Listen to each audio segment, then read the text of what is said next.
आज हामी एउटा विशेष परिस्थितिमा छौँ। हाम्रा विरुद्ध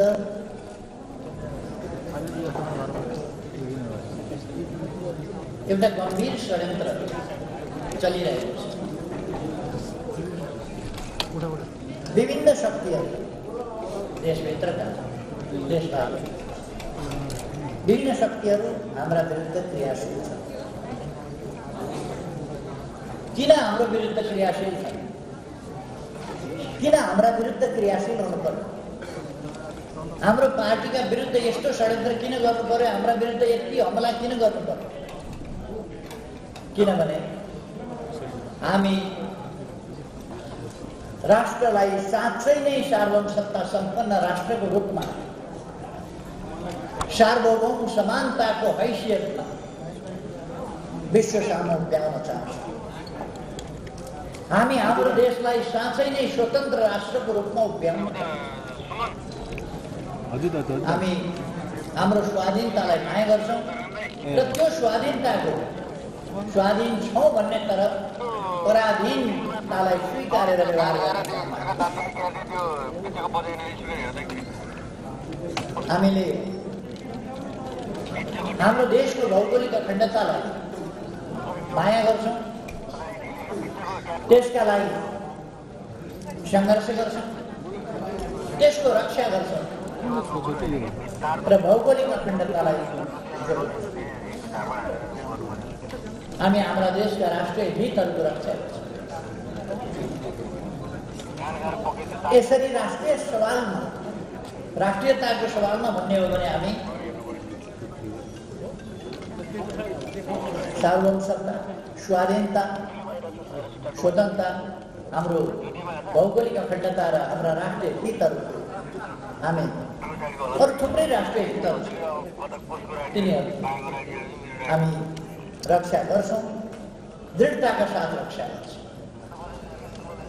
यो कुरा व्यवहारले संलग्न देखियो। यो कुरा देशका शत्रुहरूलाई, जनताको एकता र उन्नति देख्न नचाहनेहरूलाई, यो देश एउटा स्वाधीन सार्वभौम देशको हैसियतमा उठेको हेर्न नचाहनेहरूलाई र आफ्ना साना संकीर्ण वैयक्तिक स्वार्थका लागि राष्ट्रिय स्वार्थ तिलाञ्जली दिन नहिचकिचाउने तत्त्वहरूका लागि यो हाम्रो व्यवहार बडो सही नसक्ने व्यवहार हो। हामीले हाम्रो राष्ट्रिय आकांक्षा समृद्ध नेपाल र सुखी नेपाल, नेपाल समृद्ध हुनुपर्छ, नेपाली जनता सुखी हुनुपर्छ, यो राष्ट्रिय आकांक्षा भएका छ। यो सानो कुरा होइन। यसभित्र यसको व्याख्या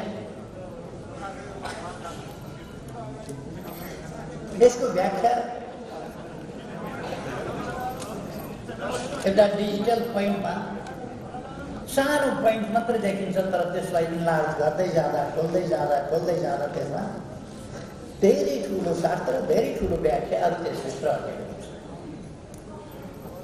हाम्रो समृद्ध नेपाल सुखी नेपालीको राष्ट्रिय आकांक्षाभित्र यसको सूत्रीकरणभित्र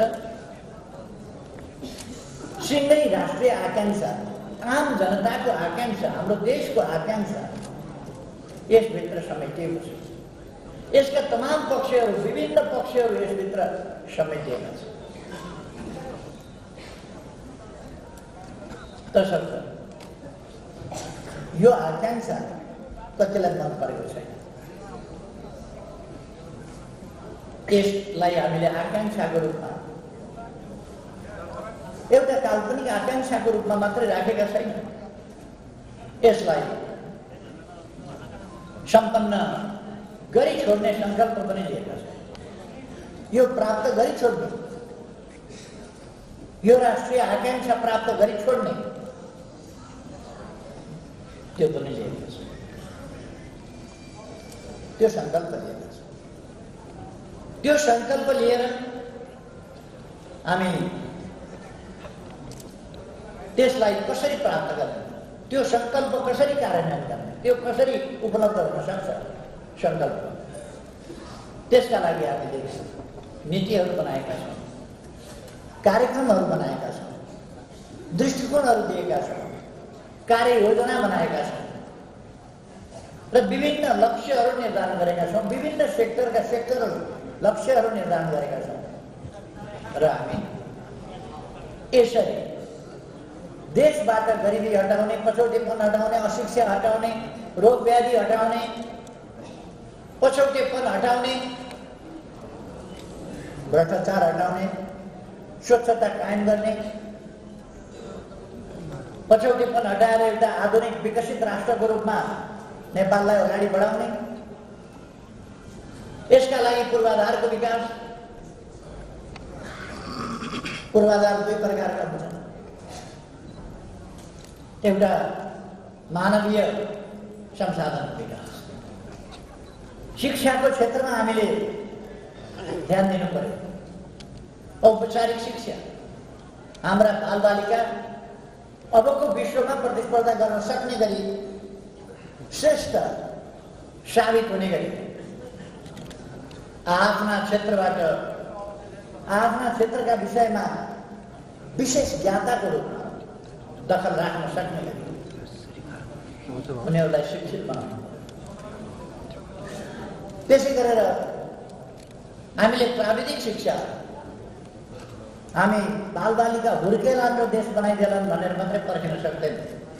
आजकै जनसमुदायलाई सचेत बनाउने, सङ्गठित बनाउने, तालिम दिने, व्यावसायिक तालिम दिने, विकासका योजनाहरू दिने, उनीहरूलाई त्यो विकासको योजना कसरी कार्यान्वयन गर्ने भन्ने कुरा लगाउने, युवाहरूलाई कसरी रोजगारीका अवसरहरू देशभित्र सिर्जना गर्ने, त्यसबाट कसरी जाने, ती कामहरू हामीले गरेका छौँ। यी कुराहरू मानिसहरूलाई सही छ। हामी शिक्षाको क्षेत्र, स्वास्थ्यको क्षेत्र, सेवाका क्षेत्रहरू यिनीहरूको विकास गर्ने, पर्यटनको क्षेत्र विकास गर्ने, त्यसलाई विकास गर्ने भन्दै जाने होला नि विकास भनेर छोड्ने होइन, योजनाबद्ध ढङ्गले विकास हामी कसरी गर्न सक्छौँ भन्ने हिसाबले विकास गर्ने, त्यस प्रयासमा। त्यसै गरेर पूर्वाधारका सन्दर्भमा बाटाघाटा, पुल पुलेसा, दुर्गम ठाउँमा जोड्ने पुल, ट्रेन विस्थापन, हवाई यातायातको विस्तार, यी कामहरू योजनाबद्ध ढङ्गले हामीले कहाँ कहाँ के गर्नुपर्छ भनेर गर्दैछौँ। हाम्रो कामको गति, हाम्रो कामको वेग असाधारण छ। कहिले कहिले 10 वर्षमा, 1 वर्षमा 10 किलोमिटर मात्रै बाटो बन्थ्यो, 1 वर्षमा 10 किलोमिटर जम्मा। अहिले 1 दिनमा 5.7 किलोमिटरका दरले कालो पत्रे बाटो बन्छ।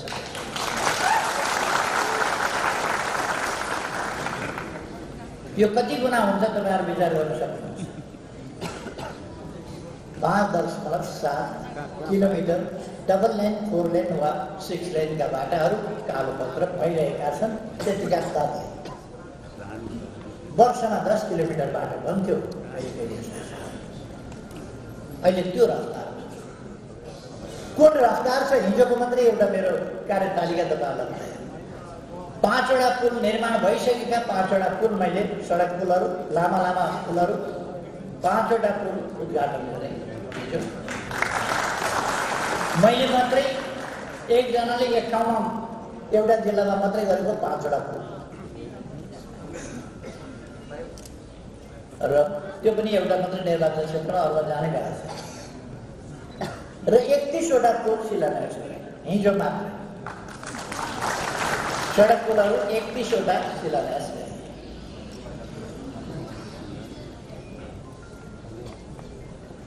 आज म यहाँ तपाईँहरूसँग भेटघाटका लागि आएँ, तपाईँहरूसँग केही विचार राख्नका लागि आएँ। तर सँगै गण्डकी प्रदेशको प्रशिक्षण प्रतिष्ठानको शिलान्यास पनि गरे। यस बीचमा यी 3 वर्षहरूमा कति विकास भएको छ, कति फरक परेको छ तपाईहरु आफै देख्न सक्नुहुन्छ। केमा फरक परेको छ, कति फरक परेको छ। हामी कृषि क्षेत्रलाई आधुनिकीकरण गर्दैछौँ, कृषिको आधुनिकीकरण व्यावसायिकीकरण गर्दैछौँ। यसबाट रोजगारीका थुप्रै अवसर सिर्जना हुनका साथै आधुनिकतातर्फ देश बढ्छ, किनभने कृषि उपजको आधुनिकीकरणसँग व्यावसायिकीकरणसँग सँगसँगै हामीले त्यसलाई ठुलो मात्रामा उत्पादन गर्ने कुराले बजार खोज्छ। हाम्रो बजार पर्याप्त हुँदैन, त्यसले वैदेशिक बजार खोज्छ। अथवा हामी अरूका सामान किनेर ल्याएर उपभोग गर्ने उपभोक्ता मात्रै होइन, हामी अरूलाई सामान बिक्री गर्ने उत्पादक र विक्रेता पनि हुन्छ। हामीले त्यो बाटो समाप्त त्यसर्थ म साथीहरूलाई भन्न चाहन्छु, हामी विकासको बाटोमा तीव्र गतिले अगाडि बढेका छौँ। जनतामा सचेतनता तीव्र गतिले अगाडि बढेको छ। त्यसै कारण देश विदेशका तत्त्वहरू यस पार्टीलाई ध्वस्त पार्न कोसिस गरिरहेका छन्, लागेका छन्। यस पार्टीको नेतृत्वमा म भएको हुनाले, यस पार्टीलाई ठिक ढङ्गले अगाडि बढाइराखेको हुनाले, सरकार ठिक ढङ्गले सञ्चालन गरिरहेको हुनाले, सरकार प्रभावकारी र गतिशील ढङ्गले अगाडि बढिरहेको हुनाले, विकास निर्माणका कामहरूले गति लिइरहेको हुनाले म माथि प्रहार केन्द्रित छ। तपाईहरुले देख्नुहुन्छ, सम्पूर्ण रूपमा म माथि प्रहार अत्यन्तै तीव्र गतिले केन्द्रित छ।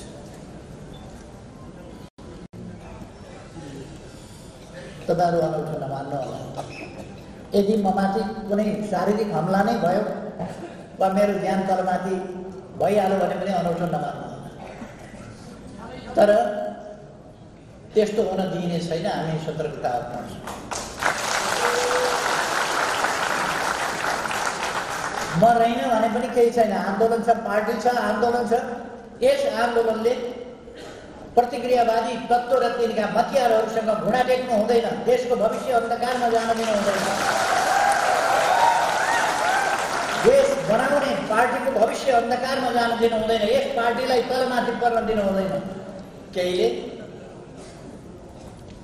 तपाईहरु सबै छोडिदिनुहोस् न, अनि पार्टी एकता हुन्छ। तपाईहरु छोडिदिनुहोस्, पद छोडिदिनुहोस्, जिम्मेवारी छोडिदिनुहोस्, प्रदेश कमिटीमा हुनुहुन्छ भने छोडिदिनुहोस्, हामी बस्छौँ, एकता हुन्छ। किनभने त्यसो भएपछि हामीले देशलाई बडखलामा लगेर हाल्न पाउँछौँ भन्ने उनीहरूको कुरा हो। त्यो कुरामा तपाईहरु अलमलिनु हुँदैन साथीहरु। र हामी हरेक परिस्थितिको सामना गर्छौँ, हरेक परिस्थितिको हामी पूर्ण रूपमा हामीले लडेर ल्याएको यसको पक्षमा हामी हुन्छौँ, रक्षा गर्छौँ, यसलाई सही व्यवहारमा उतार्छौँ। हाम्रो आचरण अभ्यास व्यवहार पनि पूर्ण लोकतान्त्रिक हुन्छ, त्योभन्दा बाहिर हामी जाँदैन। तर हामी अपराधी तत्त्वहरूसँग लडिरहेका छौँ, अपराधी तत्त्वहरूको सामना गर्नु परिरहेको छ। हामीले जाल झेल षड्यन्त्र टिक्रम बाहेक उनीहरूसँग राजनीति पनि छैन, लोकतान्त्रिक मूल्य मान्यता पनि छैन, बोल्ने के पनि टुङ्गो छैन। कसरी को रिस उठ्छ मान्छे, त्यसको अपमान कसरी गर्न सकिन्छ त्यो तपाईहरुले देख्नुभएको छ। कसरी अपमान गर्न सकिन्छ, मेरो अपमान कसरी गर्न सकिन्छ, झुटा लान्छना कसरी लगाउन सकिन्छ, त्यो झुटा लान्छनाहरूलाई कसरी प्रचारित गर्न सकिन्छ, त्यो काम उनीहरूले विधिवत 19 पृष्ठ लामो झुटा आरोपहरूको पुलिन्दा तयार गरेर विश्वव्यापी रूपमा प्रचार गरेको तपाईहरुले देख्नुहुन्छ। त्यो किन गर्नु पर्यो? त्यो झुटा लान्छनाहरूको पुलिन्दा किन? म एउटा व्यक्ति हुँ, तर मसँग मात्रै सम्बन्धित छैन, यो हाम्रो आन्दोलनलाई समाप्त पार्ने, पार्टी समाप्त पार्ने कुरासँग सम्बन्धित छ। त्यसकारण म कमरेडरलाई भन्न चाहन्छु, कुनै अलमलमा हामीले सही बाटो लिएका छौँ। आन्दोलन उतार चढावहरू हुन्छन्। आन्दोलनले शुद्धिकरण खोज्छ कहिले कहिले, शुद्धिकरण र सुदृढीकरण आजको आवश्यकता। हाम्रा आफ्नै पनि आनी बानीहरूमा, व्यवहारहरूमा गुणात्मक ढङ्गले सकारात्मक परिवर्तन आउन जरुरी छ भनेर भन्न चाहन्छु।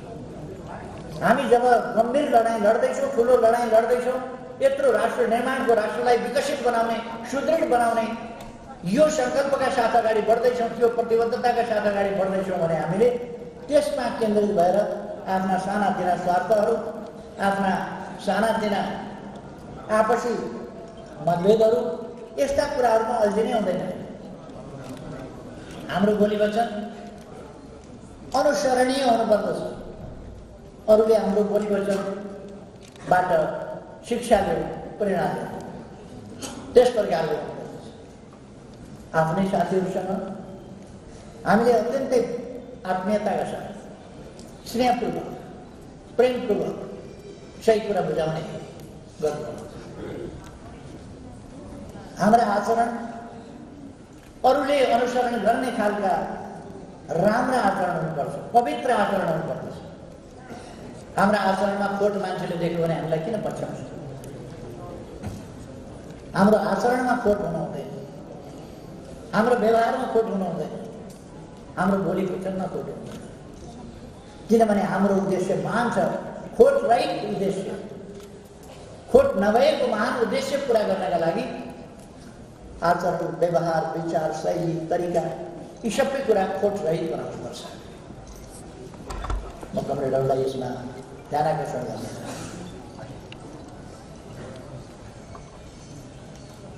यिनै सब कारण हाम्रा विरुद्ध आएका छन्। म तपाईँहरूको जागरणलाई, तपाईँहरूको चेतनालाई धन्यवाद भन्न चाहन्छु, सलाम भन्न चाहन्छु। यत्रो हमला भइरहेको छ, देशी विदेशी शक्तिहरू लागेका छन्, अनेक ठाउँबाट प्रहार भएको छ, तर पनि पार्टी कार्यकर्ताहरूमा विचलन छैन, निराशा छैन, अलमल छैन, बिल्कुल स्पष्टताका साथ तपाईँहरू अगाडि बढ्नु। कुनै अन्यल छैन, दुविधा छैन, के होला, हो कि होइन, हुन्छ हुँदैन, कता जाने, कसो गर्ने, यो कुनै दुविधा छैन। पार्टी ठिक ढङ्गले अगाडि बढिरहेको छ, बढ्छ। उनीहरूले भनिरहेका छन् हामीसँग केन्द्रीय कमिटीको बहुमत छ। त्यो बहुमत त मैले नै दिएको बहुमत हो, एकताका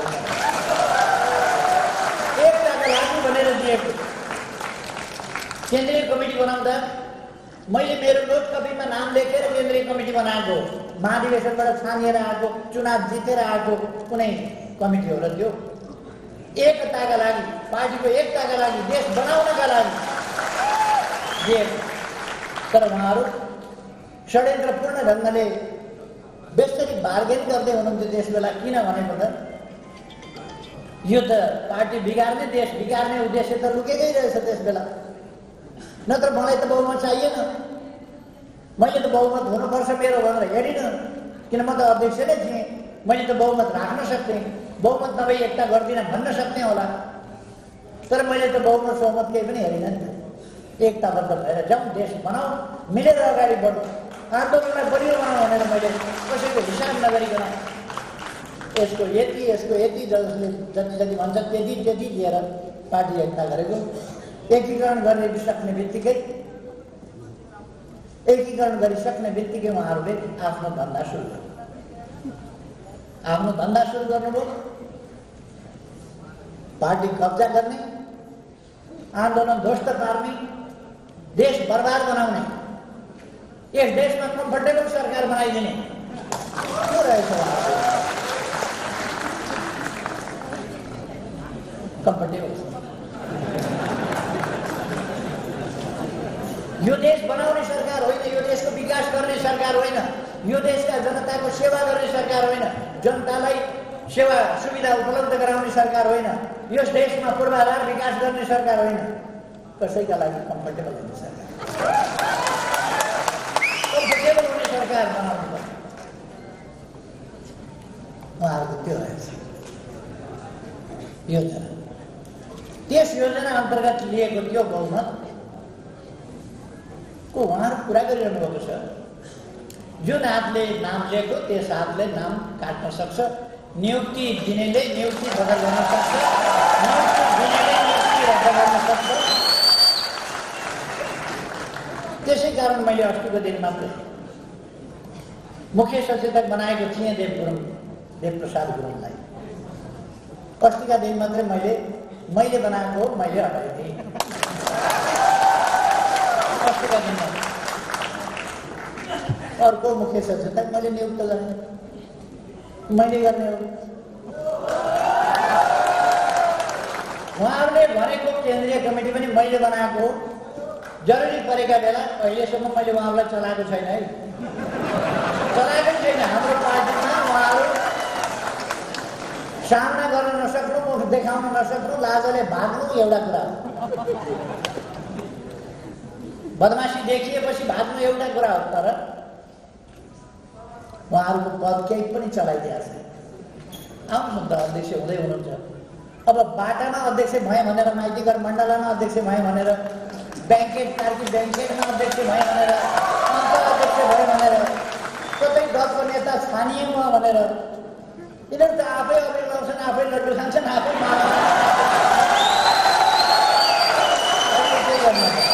आफै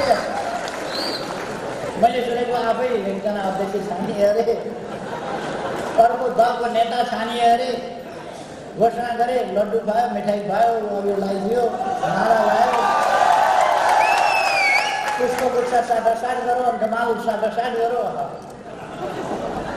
आन्दोलन विधि पद्धति प्रक्रिया कति सुन्नुभयो त? सुन्नुभयो होइन? विधि प्रक्रिया पद्धति सुन्न त खुबै सुन्नुभयो, देख्ने बेला पनि छर्न नदेख्नुभयो नि त है। विधि पद्धति प्रक्रिया कस्तो रहेछ उहाँहरूको विधि पद्धति प्रक्रिया?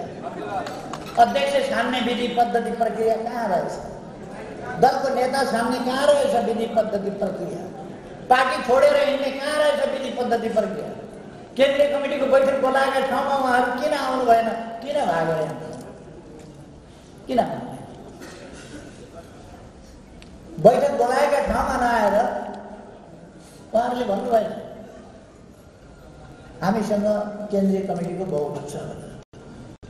त्यो बहुमत कहाँ पुष्टि भयो? कहाँ पुष्टि भयो? त्यो पुष्टि भएको छैन। त्यो बहुमत होइन। कार्की ब्याङ्केटमा कसैलाई भोज खान बोलाएर भोज खान आएका मान्छे जतिलाई गनेर म तेरोतर्फ यति मान्छन् भनेर बहुमत हुन्छ? पार्टीमा कमिटीमा आउनु पर्यो, अध्यक्षले बोलाएको बैठकमा आउनु पर्यो, महासचिवले बोलाएको बैठकमा आउनु पर्यो, दलको नेताले बोलाएको बैठकमा आउनु पर्यो। उहाँहरू दलको नेता फेर्नुहोस् न, विधिवत फेर्नुहोस्, बैठक बोलाइदिन्छु, आउनुहोस् न विधिवत। यी आवधिक कुरा भयो, अहिलेका कुरा भयो। अहिलेको यो परिस्थिति, जुन परिस्थितिमा हामीले यस्तै अब तपाईँहरूले देखिहाल्नुभएको छ, प्रधानमन्त्रीको खोजी पत्र भइरहेका छ, दौड छ प्रधानमन्त्रीको खोजीमा।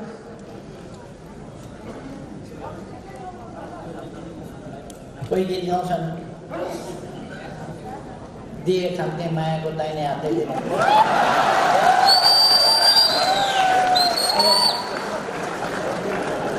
साथीहरूले मानिदिए भने म पनि हुन्छु भन्छ, माने भने त म पनि हुन्थेँ भन्छ। त्यही दिए खान्थे मायाको दाहिने हातै।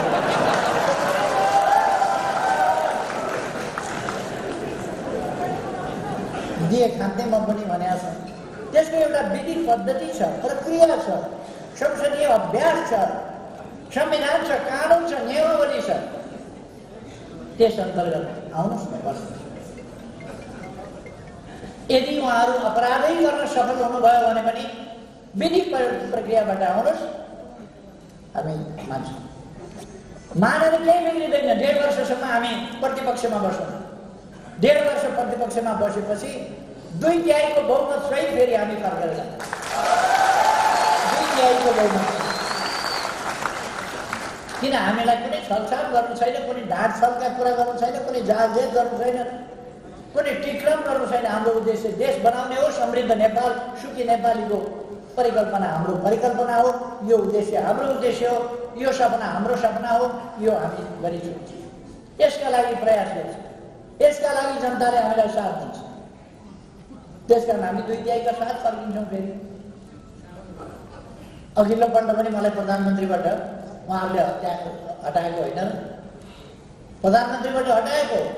हटाउने मान्छे यिनै माधव नेपाल प्रचण्ड, यिनै झलनाथ खनालहरू नै। एउटै पार्टीमा भएर पनि माधव नेपाल झलनाथ खनालहरूले प्रचण्डलाई उकासेर हटाइहाल्नुपर्छ। कति दिनलाई भयो? मलाई त सिधै हाल्ने कुरा हो नि त्यसमा। तर त्यो त हुँदो रहेछ। आन्दोलन ध्वस्त पार्ने कुरा थियो नि त्यस बेला उहाँहरूको योजना, त्यो त हुँदो रहेछ। फेरि आन्दोलन अगाडि बढ्यो, हामी फेरि अगाडि बढ्छौँ। केही छैन, पद्धति प्रक्रियाबाट आउनुहोस्। उहाँहरूको भाषा पद्धति प्रक्रिया छैन।